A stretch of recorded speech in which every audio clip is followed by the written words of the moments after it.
I am not a theologian. I do not read Arabic, and I have never published a paper about radical Islam. I am a specialist in interventions. The purpose of the interventions I design and administer is to instill doubt and to help people become more reflective about their beliefs. I have done this with diabetics. I have done this with prison inmates, and I have done this with people of faith. Today, I'll use my expertise to discuss proposed interventions with Islamic extremists. The interventions I'll suggest are important not just because they can be done, but because they should be done. If I am correct, they can prevent human suffering. Here's my hypothesis for this and all other belief-based interventions. The stronger the doubt, the less likely it is that one will act upon a belief. The stronger the doubt, the less likely it is that one will act upon a belief. Virtually no other interventions with Islamic radicals focus on instilling doubt. Instead, current interventions focus on attempting to persuade them to disengage from their behaviors. The nonprofit global policy think tank RAND defines disengagement as, quote, entailing a change in behavior, that is, refraining from violence and withdrawing from a radical organization, but not necessarily a change in beliefs. A person could exit a radical organization and refrain from violence, but retain a radical worldview. Under the disengagement paradigm, Islamic radicals are not helped to doubt the belief systems that underpin their behavior. I'll discuss alternative strategies that instead focus on instilling doubt. But let's start with what's currently being done. Theologians and former radicals are brought into detention facilities to speak with Islamic extremists. For example, ISIS members who were captured in combat. There, they attempt to convince them that their interpretation of Islam is incorrect. I agree with Rand's statement that, precisely because Islamist ideology plays such a central role in these groups, it is necessary to change militant Islamist beliefs as well as their behavior. The strategies I'll propose have the goal of changing behavior by instilling doubt, hence the title of this talk, Islamism and Doubt. Today, I'll talk about epistemology, that is, about how people know what they claim to know. More specifically, I'll talk about how to change people's moral epistemology. That is, about how to change the way people come to moral knowledge. I have a history of designing epistemological interventions for faith-based worldviews, of working with prison inmates and within the prison system, and of extensively studying and contributing to the literature on how to change the behavior of people who do not want their behavior changed. In all cases, the mechanisms of effective interventions are virtually identical, independent of the participant or the belief structure. The point is to instill doubt. I'll draw from multiple independent lines of literature and literature in other domains of thought as well. Before I articulate intervention strategies, I'll briefly discuss 3 points to contextualize my proposals. I will say, be ready, this material is extraordinarily dense. 1, name it. No progress can be made if we don't name what we're attempting to treat. If we're not willing to name it, then we can't begin the intervention. For example, we name interventions in other arenas, from drug and alcohol addiction to compulsive gambling to domestic abuse. In the context of this presentation, the name is Islamism. I define Islamism as an ideological commitment to a belief that a strict interpretation of Quranic Islam, particularly as a socio-political structure, is a self-justifying end. This includes the belief that Islam is uniquely correct for all people, and thus there is a moral obligation to bring everybody to believe it, by whatever means. We cannot administer an intervention for an ideology we refuse to name. In the specific context of this presentation, Islamism is the target of the intervention. 2, Islamic radicals believe exactly what they claim to believe. No matter how absurd their beliefs may seem, it could be a literally fatal mistake to think that Islamists don't actually believe what they claim to believe. To design a treatment, an intervention, it's crucial to think about the problem of Islamism in terms of what Islamists actually believe. In practical terms, this means that we shouldn't quibble about whose interpretation of Islam is correct and whose is incorrect. We only need to accept that they take their interpretation seriously. My goal is to figure out a way to instill doubt. In order to perform an intervention, I have to address what Islamic radicals actually believe, not what others think they should believe. Think about it like this. A patient is brought in who claims to be Napoleon. I want to help the patient understand that he's not Napoleon. Would it be helpful for me, as a doctor, if I have experts telling me, well, he's obviously not Napoleon? No, that's not helpful. He believes he's Napoleon, and that's what the intervention must target, his beliefs. We need to address what Islamic radicals actually believe, not what their interpretation of the Quran, the Hadith, or the life of the Prophet should be, but what it is. And we need to acknowledge that they believe what they claim to believe. 3, framework. Psychologist Jonathan Haidt uses the term moral community to refer to a group of people operating with the same set of moral attitudes and intuitions, what we might call a moral framework. Every one of us belongs to different moral communities that are not ideologically driven. For example, think of friends, family, neighbors, clubs, teams, poker night acquaintances, professional networks. The problem arises when we start believing that our moral frameworks are absolutely correct, or how it is. When this occurs, we're dealing with an ideology. Religions and political parties are examples of moral communities that are typically motivated by ideologies. In the forthcoming book, Everybody is Wrong About God, mathematician James Lindsay adapts Haidt's terminology and uses stronger phrasing. Ideologically motivated moral community. Ideologically motivated moral communities, I'll call these MCs for short, are moral communities that have become ideologically motivated. That is, they've taken some aspects of their moral framework and rendered them as undoubted truths about the universe, morality, or some other aspect of existence. In other words, they've taken certain articles as sacred. In the context of religion, for example, we see this in countries like Iran, Pakistan, and Saudi Arabia, where Muhammad is a sacred figure, and images of him are seen as idolatry and therefore forbidden. But there are also non-religious MCs that have secular blasphemies. For example, in the United States, on the right, we saw this with flag burning in the 90s, and today we see this on the left with GMOs. I'm suggesting that we view the problem of Islamic extremism in this framework as an ideologically motivated moral community, an MC. Islamic radicals and people in every other MC act not because they're lacking morality, but as psychologist and cognitive scientist Steven Pinker writes, because they're too moralistically motivated. That is, their sense of morality motivates them in a way to act in a way that they think is moral, and absent the ideology, they're far less likely to act in certain ways. Okay, that's the framework through which I'm suggesting we view Islamism in general, and for the purpose of this talk, ISIS and individuals who seek to join ISIS in particular. These are MCs. They're ideologically motivated moral communities. All right, let's get into the interventions.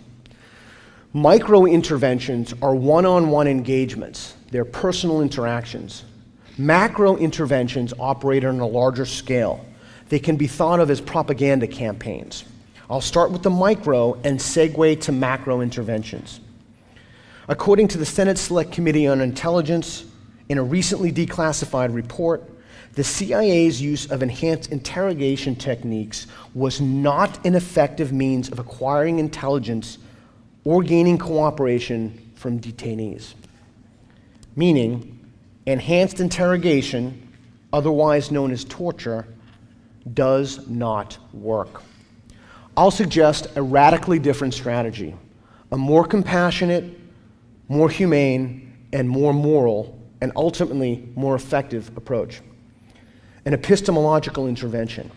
That is, an intervention designed to instill doubt about how Islamists know what they think they know.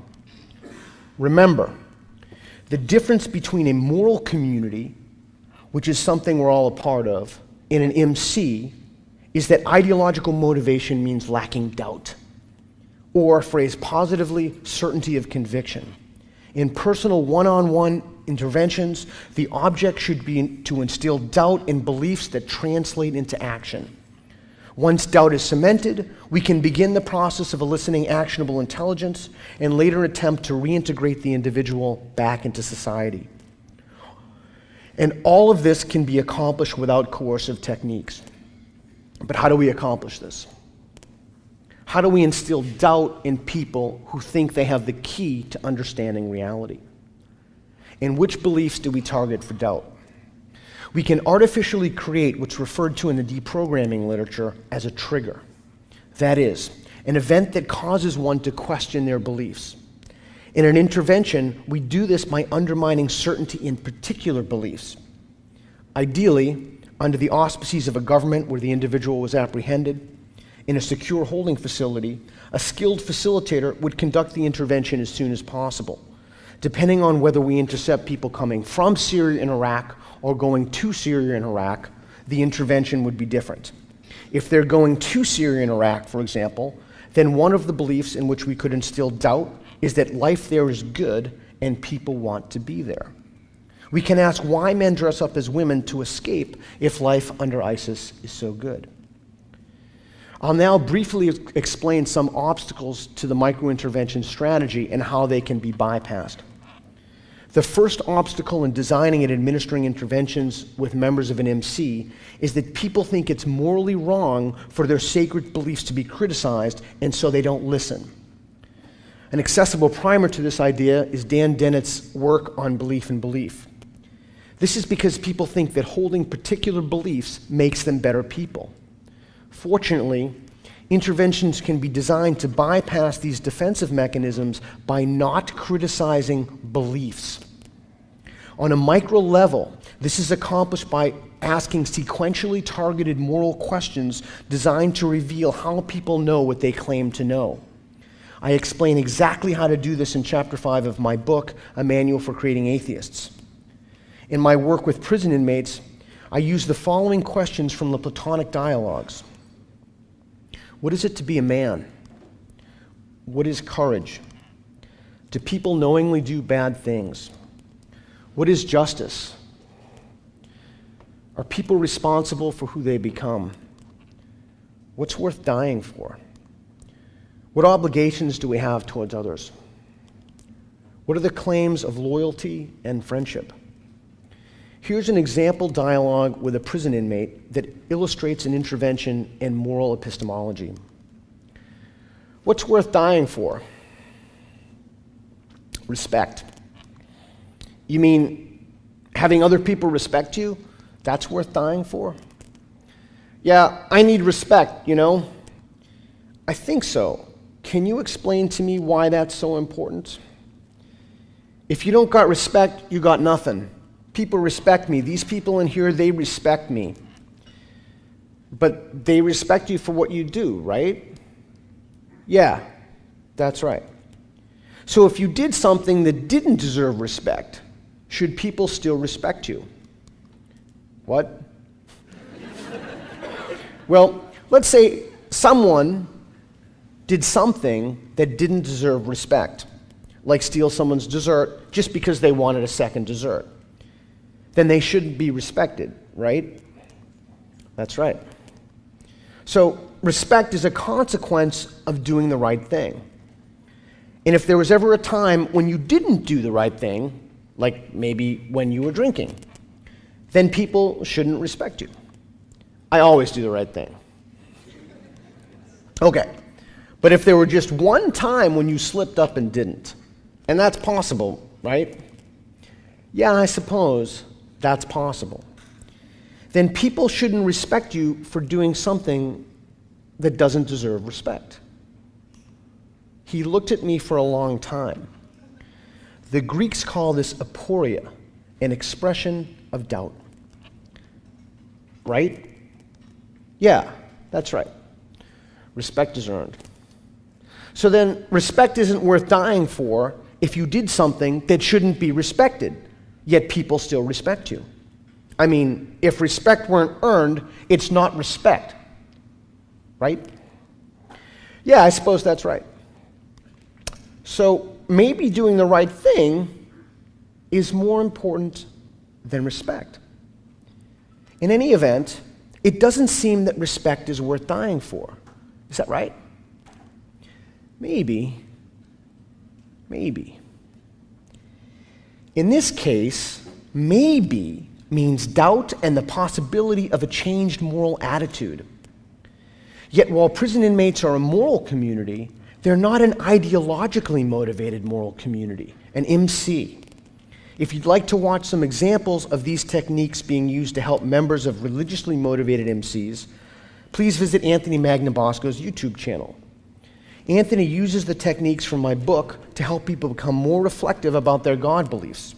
In only 5 to 10 minutes, he helps people doubt their knowledge claim and break through dogmatism. In the context of a micro-intervention with a jihadi, the content of the belief is not directly engaged until the final stage of the intervention. In the case of Islamic radicalism, for example, jihad, martyrdom, the afterlife, what life is like under ISIS, etc., would not be directly engaged until it was understood how individuals think they know what they're claiming to know. Bypassing defensive postures may be best accomplished through using a modified version of the Socratic method, coupled with techniques designed to encourage desistance from criminal behavior among prison inmates, along with techniques used in drug and alcohol treatment programs like cognitive behavioral therapy, and those used by exit counselors, otherwise known as cult exiting deprogrammers. The second obstacle in administering microinterventions is that exposing a belief as unjustified or underjustified can cause cognitive dissonance and panic. These responses are usually due to the feeling of a loss of control. Basically, this is because ideologies are cognitive structures that provide a core psychological need, the sense of control. Explanations of this phenomena are found in the psychology of religion literature. See, for example, Hood, Hill, and Spilka, The Psychology of Religion, an Empirical Approach, in which they note that a sense of control is one of the 3 psychological underpinnings of religious belief. Any time a lack of justification for a belief is exposed, an irrational defense must be mounted to keep the belief in place. For example, one risk of exposing a belief as unjustified or what political scientists Nyan and Reifler term the backfire effect.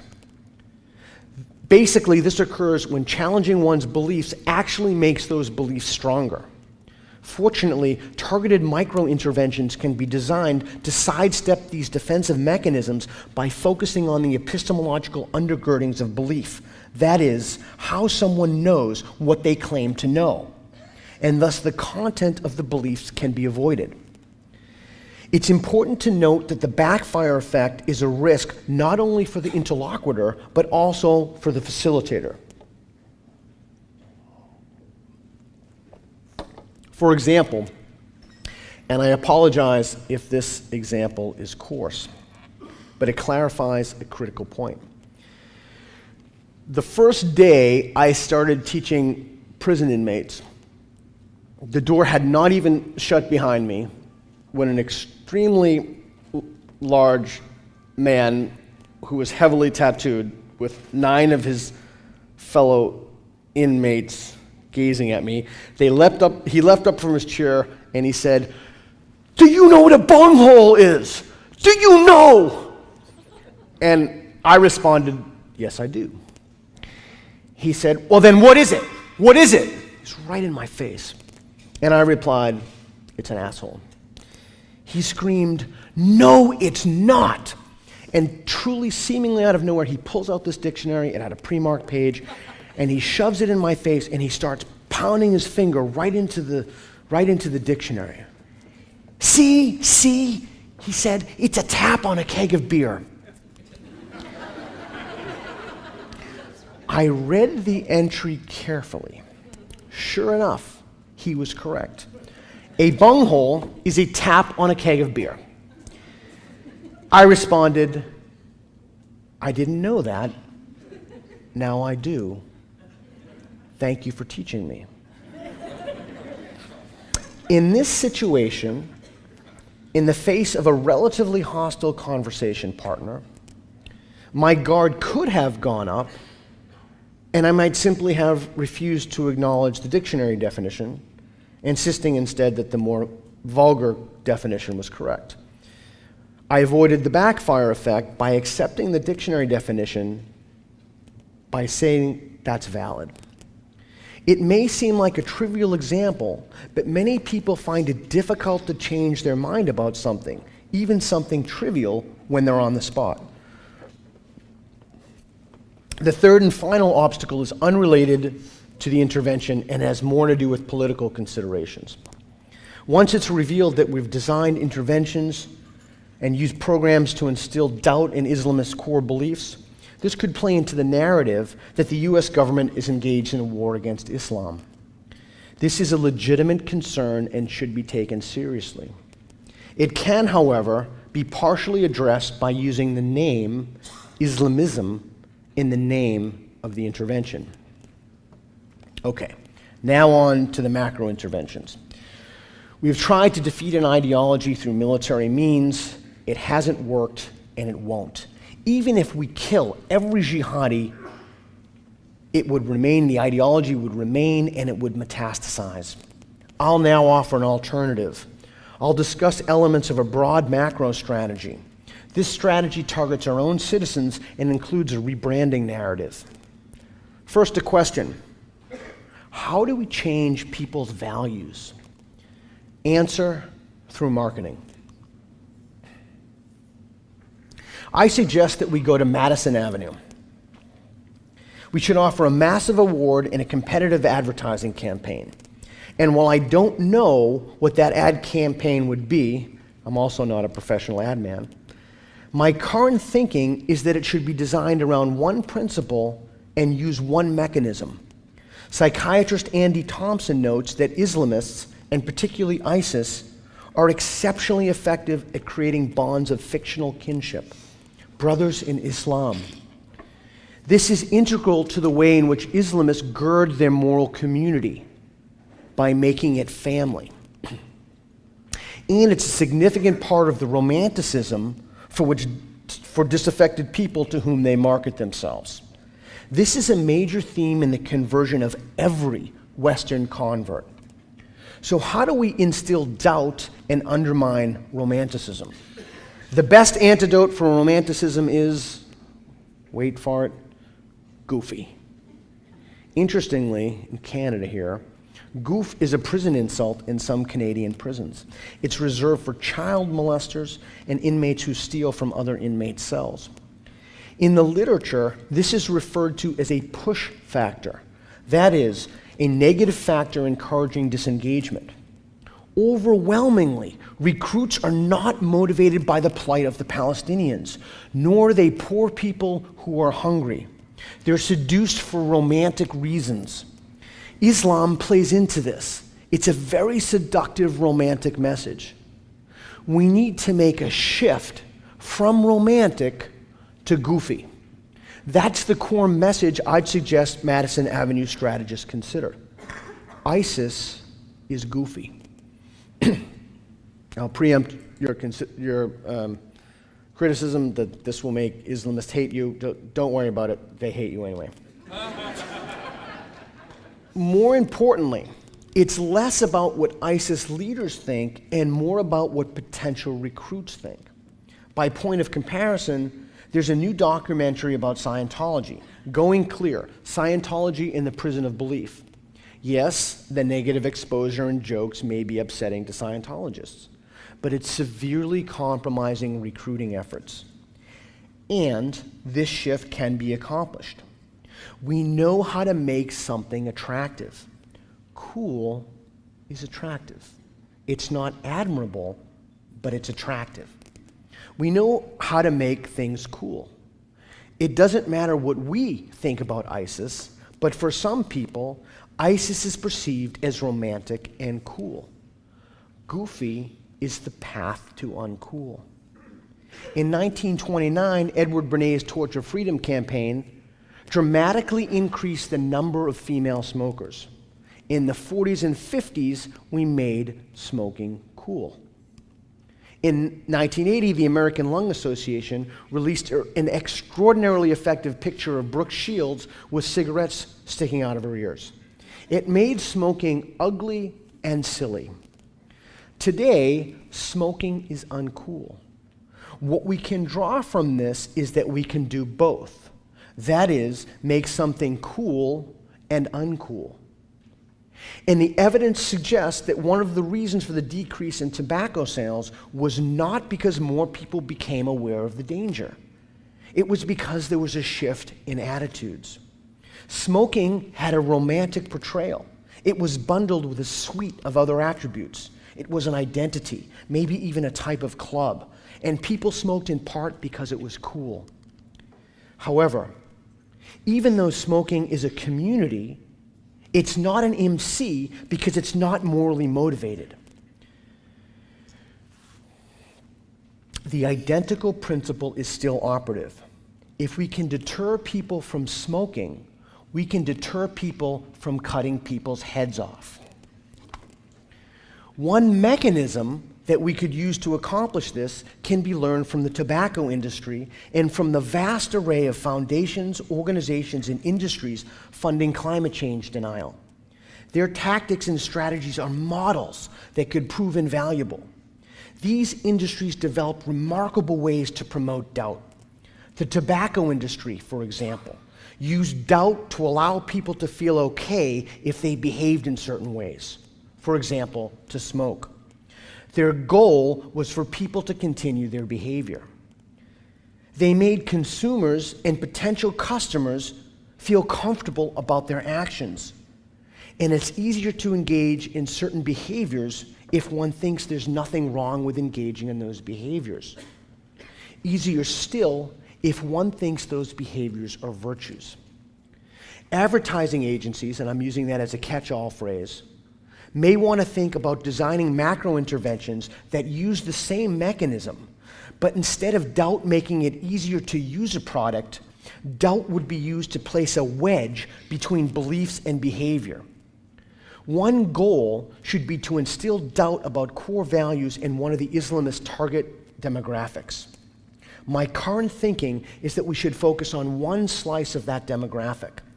I suggest targeting teenage males and the females with whom they'd like to have sex. That's the target demographic. And while Madison Avenue is a good start, it's not enough. According to the RAND report I mentioned earlier, de-radicalization programs cannot simply be transplanted from one country to another, even within the same region. Once we have experience navigating this project with Madison Avenue and targeting our own citizens, then I suggest that we host the same competition with a massive payout in other countries that target their citizens. If a marketing agency did this correctly, and if it polled well in focus groups, then I'd ask Islamic countries in the region to help fund and deploy it. To have the best chance of success, the ridicule needs to come from internal, culturally relevant and/or significant sources. Most governments in the Muslim world would help, especially if a direct connection were drawn between inaction and threats that could undermine those in power. The added benefit would be that they'd help prevent young men from joining ISIS and murdering fellow Muslims. Only with the help and involvement of Muslims will this work. I suggest creating a political action committee, a PAC. People for Islamic Fairness. We should invite Islamic political action committees like the Muslim Public Affairs Council, the American Muslim PAC, and the American Muslim Council to join this campaign and fight against Islamism. If the objection to these macro strategies is, we can't denigrate Islam, my understanding from Muslim leaders and scholars, like the 120 plus signatories of the open letter to al-Baghdadi, is that ISIS is not the real Islam. It is this particular ideological version of Islam, Islamism, that I recommend targeting. Finally, while I'm in agreement with United States Lieutenant General Mike Flynn, former director of the Defense Intelligence Agency, when he said, "The core is ideology. That's what must be defeated. Interventions alone will not solve the problem. They should complement other initiatives. According to the International Study for the Center of De-Radicalization's De-Radicalizing Islamists, religious dialogue alone will not eliminate violent extremism. Programs must not ignore the social and political factors that contribute to radicalization and consider them in their mix of programming. Briefly, job training and jobs, housing, family and social support, monitoring, counseling, healthcare, education, exit barriers, etc. These variables are important because they can help former militants successfully reintegrate into the community. Aarhus, Denmark, for example, has recently implemented a successful program that focuses on these variables. Remember Andy Thompson's observation that the romanticism of extremist Islam lies in creating bonds of fictional kinship. Similar bonds are available by recruiting former militants into the broader community, helping them become enfranchised, connecting them with friends, and making new social ties that do not rely upon extremism to bind them. Fortunately, there's a line of literature, corpus of literature on DDR programs in conflict zones around the world. DDR is disarmament, demobilization, and reintegration. And these initiatives are needed. Admittedly, the challenges of radical Islam are formidable and urgent. According to the International Center for the Study of Radicalization, approximately 20,000 foreign fighters have traveled to Syria and Iraq since ISIS started taking a foothold in the region. By some estimates, this is roughly half of their total fighting force. Anthropologist Scott Atran described this as, quote, the largest and most potent extraterritorial fighting force since World War II, unquote. Of these 20,000, approximately 4,000 are from Europe, 600 from the UK, 100 from the US, and 90 from Australia. The remaining 15,000 are from the Middle East and countries scattered throughout the globe. As we all know, Islamic radicals are committing horrific, savage acts in their host countries and around the world. This may pose an existential threat to the West. Unfortunately, our reactions, from sacrificing freedoms for the perception of increased security to resorting to torture, have eroded transparency in democratic institutions, helped advance Islamist narratives, and radicalized people who would likely not have been radicalized. There is a lot at stake. Atrocities from murder to organized rape, slavery, and beheadings are committed in the name of Islam. In addition to this horror, chaos, and the problems related to geopolitical instability, many innocent Muslims are being ostracized, alienated, and suffer from backlash because of the actions of extremists. There's a need for the proposals I've outlined because other strategies, such as disengaging from the region or appeasement, are either unrealistic or insufficient to stop radicalization. In conclusion, today, I've offered a framework to understand Islamism. It's an ideologically motivated moral community, an MC. And I've suggested strategies to instill doubt. I've discussed a hypothesis that we could test and a principle and a mechanism that we could use as a rebranding narrative. Yet, we must be cautious. The broad strategies and approaches I offer are speculative. It is possible that there may be something unique to Islamic extremists that prevent these techniques from working, techniques that have proven to be effective in helping individuals trapped in other belief systems. It's also not clear that introducing this kind of doubt alone would be sufficient. It might be a crucial piece of a puzzle that includes social reinforcement and inclusion in a group, for example. My proposals place us in new territory. Because what I've suggested hasn't been tried, I do not have evidence for the effectiveness of the proposed interventions with this specific population. They are speculative. I'm making inferences based upon what has worked in other arenas, but the proposed strategies must be extensively tested and evaluated.